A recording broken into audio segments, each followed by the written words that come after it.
we're gonna do some pruning today.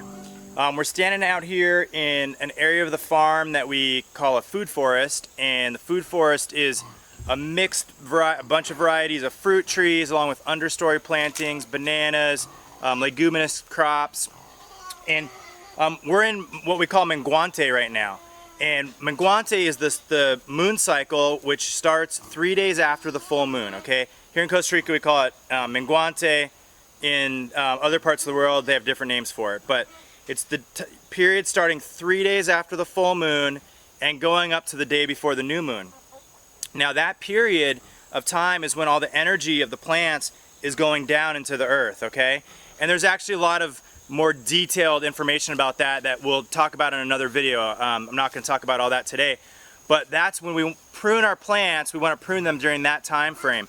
And the reason for that is we want, if the energy is going up into the plant and we cut it, it's actually going to lose a lot of liquid and have a lot more chance for fungal infection, and the plants aren't going to come back and respond as strongly. So it's really important to prune during that time period. Now, why do we prune fruit trees? Why do we prune plants? Pruning actually stimulates growth, and by the way we prune and where we prune, we're going to stimulate the tree to grow in a certain way. So it does two things. It stimulates the plant, actually. It changes the force of the energy. So as the force of the energy is all moving up towards the top, that's why trees will start to grow really, straight and tall. And what we want to do is we want to take that very top of the tree and we want to clip it off, and that's going to signal for the energy to go back down into the tree, and it's going to put more energy into the bottom branches. And we do that for a couple reasons.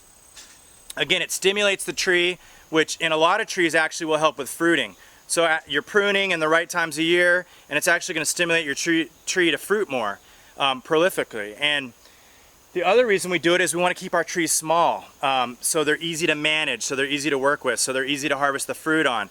Now, that's why we work with grafted fruit trees, we work with air-layered fruit trees, but even when we're working with seed trees, we want to manage them in a way where they stay small, and also they get an ideal shape.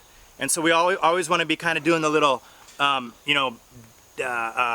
Miyagi bonsai tree, pruning it up, getting that beautiful shape.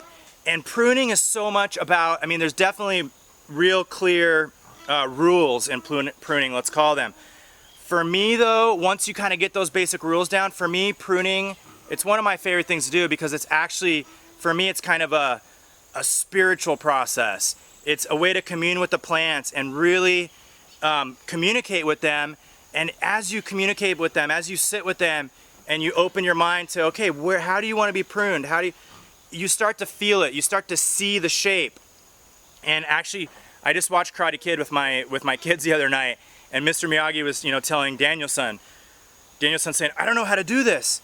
And he said, close your eyes, picture, let the tree speak to you and picture the shape. And he said, okay, you have it? Yes. Okay, now open your eyes and create that shape, And it's so true. And that's what plants have taught me over the years, is they will communicate with us. They'll tell us if they're sick. They'll tell us if, how they can be more healthy. And they love it. Every time I come and prune my fruit trees, I'll come back a few days later and I can just see how happy they are, So there's so many different techniques for pruning different types of fruit trees. I'm not going to try to even get into that today. It would be impossible in this video. But I just want to give you some basic tips on what I do when I come and look at a fruit tree. So let's go ahead. We're standing here at a debut. Again, we're standing here in the food forest. We have our pigs and our free-ranging chickens running around. We have electro-net fencing surrounding this area. We move that fencing throughout our food forest so that the animals also help us fertilize. As our systems mature, there's going to be tons of falling fruit. And again, I always talk about planting things in place. So we often talk about our nitrogen fixers and how we plant that in place so we can come and we can chop and drop that, and we don't have to haul our heavy sacks of compost in, right? Same thing with our animal systems. These systems over time are, all of our food forests on the farm are going to become and continue to be free-ranging animal systems, right? And so the food is there. Their food is already in place, So we're growing a lot of things, high-calorie foods like breadfruit and like jackfruit and like meringue, and these are things that are great for us. They're great survival foods. If that day ever came where the world faces a food crisis, we're going to be really set, you know. But also it feeds our animals. There's these super high calorie, high producing trees and shrubs and things, and we can just come through, and we got thousands of bananas planted, you know. So I'll walk through. I might have my 10 pigs free ranging. I'm going to walk through. I'm going to chop a rack of bananas here. The pigs are going to swarm in. I'm going to run over there, and I'm going to chop another rack over there. I'm going to chop another rack over there. The pigs are going to start to distribute out, right? So they're not all going to be trying to go for after the same rack. And you just naturally spread your pigs out. And then the next day you go to the next area, right? And so these are some of the things we want to start thinking about. Long-term, bigger picture thinking, simplifying our life, reducing energy output. Permaculture, baby. It's just so much fun. So let's look at some of the details of this pruning this abu tree, okay? So when we're pruning a fruit tree, again, like I said, many fruit trees have different things they like. So you can't take this information and say across the board this is how you would do it. But I'm going to try to give you some general basic guidelines, and then based on what you're pruning, you know, so here in the tropics, obviously, I'm not doing things like apples and peaches and plums, you know, so that's something you have to study specific to those trees. There's tons of great books out there based on what your climate is and specific techniques for certain kinds of trees. But the basic things I'm going to talk about is we want to be cutting that terminal tip, which is the very top, the point that's growing out of the tip of your tree. Now, if you look at a tree that's never been pruned, there's going to be a main stalk, generally, branch that goes up, and there'll be some tip of the tree. And then below that tip, coming off the main stalk, will be all sorts of branches that are coming out, right? We want to always keep going back and cutting that tip, and what that's going to do, like I said, is it's going to encourage the energy to go to those other branches that are going to grow in a more horizontal fashion, right? So we don't want our tree to continue to shoot up. We want to kind of train it to grow in a more horizontal fashion. The other thing is sun exposure. The more sun evenly dispersed through a plant or a tree, the more equal sun it can get, the healthier it's going to be. And so when we're looking at our tree, when we're envisioning it, we want to kind of see it as a nice, round, you know, shape that's going to make sense. It's going to look pretty, you know, it's going to be round. It's not going to be, you know, majority of the foliage on the tree is shooting off to one side, you know. And that can happen. Some branches can sometimes get strength, more strength than others. That might be from disease. That might be from they're getting too much shade from another tree, and so it's leaning one way to go towards sun. And that's where we want to come in, and we kind of want to help it out to equal it out. So we're going to be focused on cutting the tip today. The other thing that I'm going to do is come and clean up the bottom. Now the bottom is branches that are touching the ground. Why do we not want that? Well, if branches are touching the ground and there's a lot of thick foliage around that bottom part, there's a couple things that can happen. One is there's an easier chance of disease. If it's connected to the ground, if you have leaf surface, woo, listen to those. We've got a flock of parrots flying through. If the branch is touching the ground, the leaves are touching the ground, there's more chance for bacteria and fungus. Wow. There's about 400 parrots flying over our head right now. Oh my God, I love it here. So again, the fungus can come and climb up the tree, you know, and here in the tropics and, you know, different parts of the world this can happen. We get a lot of vining growth on the ground as well, and so I really want to keep my branches off the ground because it makes it much easier for the vines to come and climb up the tree and kind of take over. The other thing is airflow. Airflow is super important in any plant or any tree. If it doesn't have enough airflow, again, that's when we're going to get problems with fungus, with disease. And so by cleaning the bottoms, we're opening up, kind of like cleaning the skirt, we call it, under the bottom part, and it allows for airflow to come underneath the tree and move up through the tree, okay? Now in relationship to moving up through the tree, the guy who taught me a lot about pruning was this super master pruner, and one thing he said is if you're pruning and you have your hat on, one good test is can you throw your hat through the tree and can it make it through? You know, obviously there's going to be variations with that, but his point was we don't want it to be really suffocated and so many branches in between that there's not good airspace. that relates to the same thing. It relates to disease.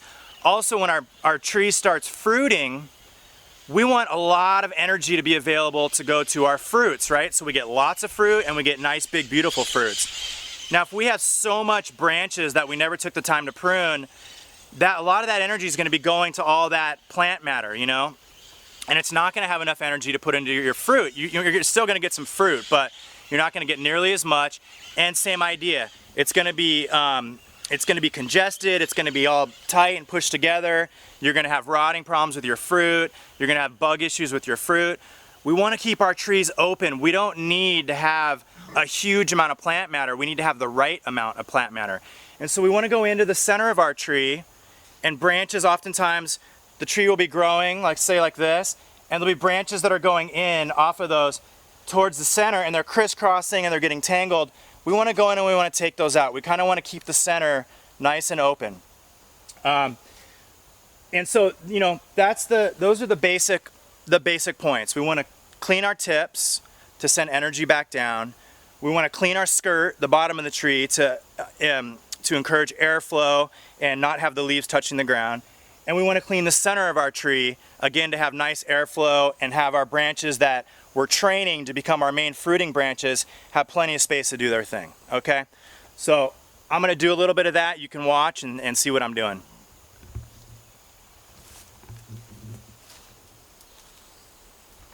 All right, we're going to get up here to our tip.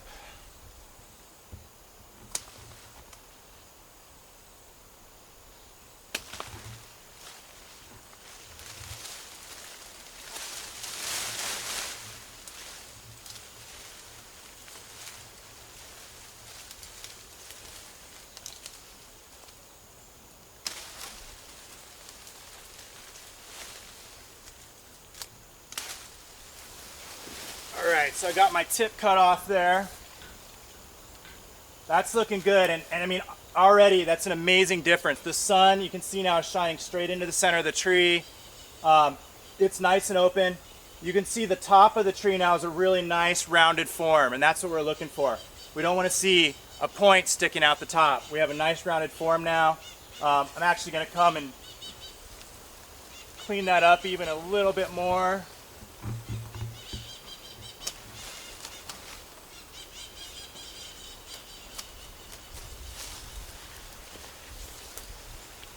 Yeah, that's feeling really good.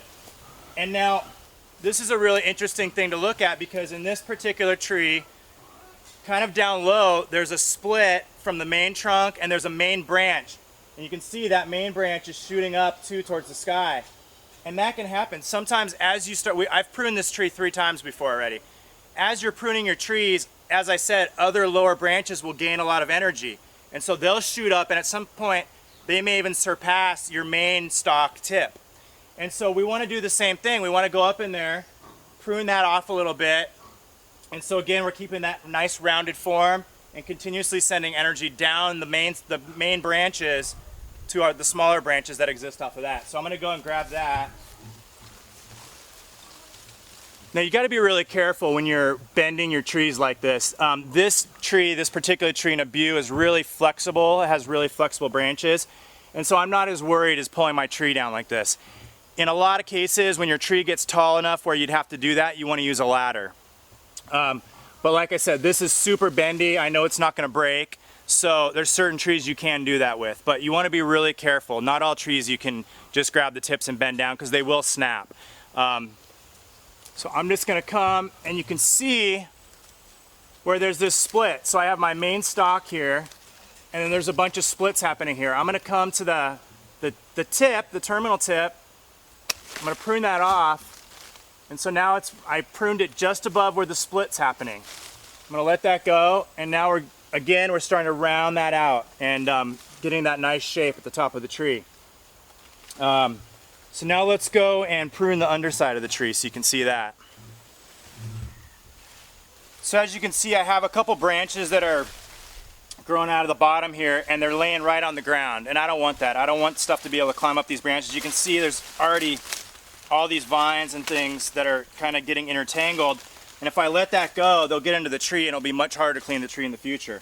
So I'm going to keep these pruned out, you know, so I'm going to come in here. I'm going to take these lower branches, and again, what do we do with these branches? We just lay them right down because they're nice mulch for our tree. I'm going to take this one, it's a little bit lower than I'd want it to be. Get one more here. There's a couple little mini stragglers that aren't ever going to be a big fruit producing branch. So I'm going to kind of clean some of those up.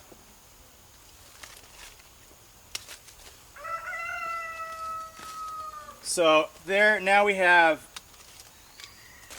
the base of this tree feeling much more clean. I got one more little branch over here I'm going to take off. And I mean, I don't know, just again, it's a feeling. Right away that feels better to me, having this nice open space here. Now I know the airflow can come up here.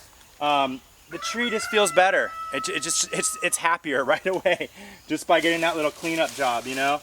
It's just like us when our beard is growing, you know, all over our face and our hair is getting into our eyes. We go and we get a nice clean haircut and a nice shave, we feel better. You know, that's just the way it works. So the next thing I'm going to show you is just cleaning up the center of the tree. So we did our tip, we did our skirt, our lower part here, and now we're going to go into the center of the tree. Alright, so now I'm standing here right in the center of my tree, and the first thing I'm looking for is any branches that are growing towards the center. So there's this branch right here that's growing straight into the center of my tree. Now right now it's not, you know, causing a lot of problems, but if I let this continue and get really big, it eventually will fill this space in here. So I'm gonna cut that out.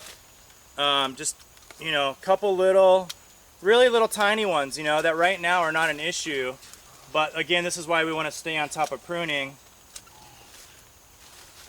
Coming in here, just cleaning this center.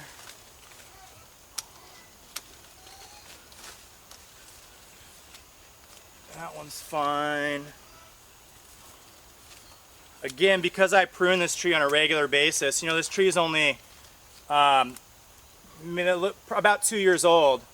And like I said, this will be the 4th time now that I've pruned it. So, you know, I'm pruning like every 6 months, give or take. Again, during the right moon cycle.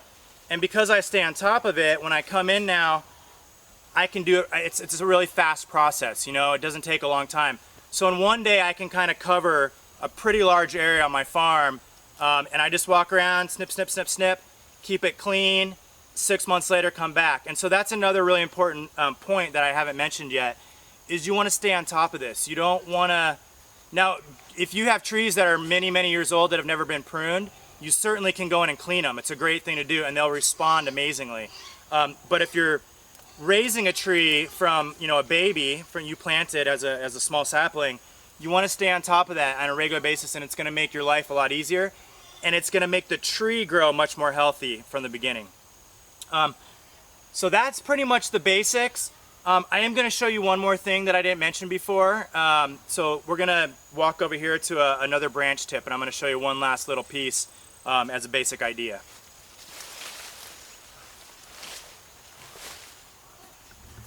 Okay, so one thing I didn't specifically talk about was a lower branch tip. Okay, and now so I talked about our main tree trunk and the tip of that, how we want to keep that cut off. I talked about another branch that was had been a lower branch originally, but after I pruned it a couple times, that shot up, and so we pruned the tip of that because that was getting just as tall as our main stalk. One thing under the same kind of idea that I didn't talk about specifically, this branch now is growing off of one of those main stalks. What we can do here, we see that we have a straight line of the branch. If we follow that, here's our tip right here. And then there's all these little offshoots coming out of that. Same idea. We can just take a tiny little snip off of the tip there. And just by doing that, we're going to get more energy going to these, and we're going to stop that branch from really taking off and getting too far out, you know. And so we're filling in our canopy and giving more strength to these branches here. So that's just one more little point. Thanks for coming out and hanging out with us today. It's always fun to see you, and I hope you got some good information from this. Feel free to ask us any questions. If you like what we're doing, of course, please subscribe, like, and share with your friends, and we'll see you again really soon.